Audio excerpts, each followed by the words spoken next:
आपण पाहतोय या दुर्घटनेच्या नंतर आणखीन एक महत्त्वाची बातमी आलेली आहे। मुंबईमधली बातमी आहे। वरळीच्या समुद्रामध्ये एक बोट बुडाली, पण 6 जणांना वाचवण्यामध्ये यश आलेलं आहे।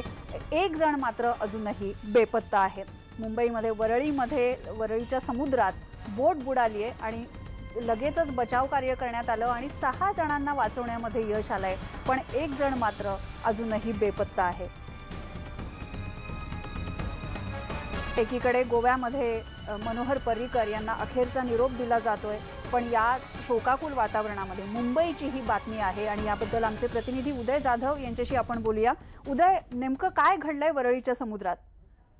वरळीच्या समुद्रामध्ये आपल्याला माहिती मिळाली आहे, त्यानुसार कोस्ट गार्डने देखील या संदर्भात ट्विट करून माहिती दिलेली आहे। वरळीच्या समुद्रामध्ये कोळीवाड्यातली एक टग बोट आहे, ती बुडालेली आहे। या टग बोटीवरती एकूण 7 नाखवा होते, त्यापैकी 6 जण पोहून त्यांना वाचवण्यात आलेला आहे। तर एकाचा अजून सांगपत्ता लागलेला नाही, त्याचा शोध अजून सध्या सुरू आहे।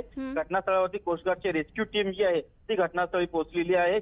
चेतक हेलिकॉप्टर कोस्ट गार्डचं हे देखील घटनास्थळावरती पोहोचलेलं आहे आणि एक व्यक्ती जी मिसिंग आहे, कोळी जो मिसिंग आहे, त्याचा शोध आता सध्या सुरू आहे। मात्र या एकूण 7 जणांपैकी 6 जण पोहून आपला जीव वाचू शकलेले ते सर्वजण सुखरूप असल्याची माहिती मिळते आहे। मात्र एकाचा अजूनही शोध लागलेला नाही आहे।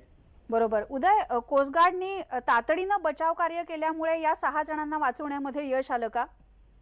हो, अगदी बरोबर आहे। कारण जसं या बोट बुडण्याचा कॉल आला त्यानुसार तात्काळ कोस्ट गार्डने, कारण वरळीलाच कोस्ट गार्डचा तिथून तात्काळ त्यांनी घटनास्थळी धाव घेतली, कारण खोल समुद्रामध्ये एक घटना घडलेली आहे। तिथे धाव घेतल्यानंतर जे 6 लोक पोहून आपला जीव वाचवण्याचा प्रयत्न करत त्यांना तात्काळ त्यांना बोटीवरती घेण्यात आलेले आहे। मात्र एकूण 7 लोक होते, 6 लोक सापडलेले सुखरूप, एक व्यक्ती जी आहे ती अजूनही सुखरूप सापडलेली नाही, त्याचा अजूनही शोध जे आहे ते सुरू आहे। आणि घटनास्थळावरती कोस्ट गार्डचे चेतक हेलिकॉप्टर जे आहे ते सुद्धा घटनास्थळी पोहोचलेले आहे। ते देखील रेस्क्यू ऑपरेशनच्या कामामध्ये सध्या एका व्यक्तीचा शोध घेण्याचं काम सुरू आहे। बरोबर, एका व्यक्तीचा शोध घेण्याचं काम अजूनही सुरू आहे। धन्यवाद उदय या सगळ्या माहितीबद्दल। आपण पाहतोय वरळीच्या समुद्रामध्ये बोट बुडाली, पण 6 जणांना वाचवण्यामध्ये यश आलेलं आहे।